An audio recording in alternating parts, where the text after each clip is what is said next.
What's up guys, it's Zen. I wanted to show you guys today how to make this amazing coffee at home since we're all staying home nowadays anyways. This coffee legit got me through college, so I hope you guys enjoy it. You won't be needing a fancy coffee maker or anything for this one. So let's go ahead and get started. So you'll need some kind of instant coffee or instant espresso. You'll also need some kind of milk. I think half and half works best because it makes it super creamy.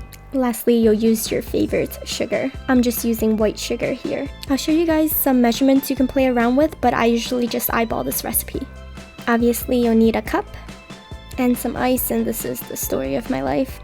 Yeah, let's just ignore that. You'll find that crushed ice works best because of the surface area. We'll start with about 2 tablespoons of whatever instant coffee you're using. Then you'll add that to about a 1/4 cup of hot water. It's really up to you how much sugar and coffee you want to add, but I feel that this is good, at least for a baseline. Mix it up long enough so that everything is together. It shouldn't take too long because after all, it is instant coffee.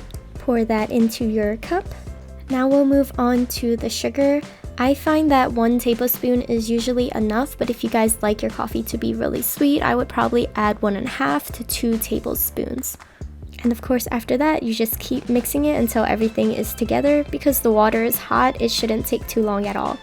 So now I am adding my milk of choice, which is half and half. I usually like to do a 1-to-1 ratio of hot water to our milk of choice. So in this case, I am doing a 1/4 cup of hot water and a 1/4 cup half of half and half. If you use a different type of milk, I would recommend upping the milk to water ratio. Lastly, you are going to add your ice. As always, you can use any type of ice you want, but I use crushed because I feel like it works best with this recipe. If it gets clumpy, I would mix it halfway through and yeah, okay, so that happens a lot. So just pour the ice directly in, don't be like me. And then of course you just mix it after that. I got this coffee idea mainly inspired by Vietnamese coffee, which is very, very dense, very sweet, and very dark coffee with a lot of ice. And I think it turned out really well, and after all these years, I still can't stop drinking it.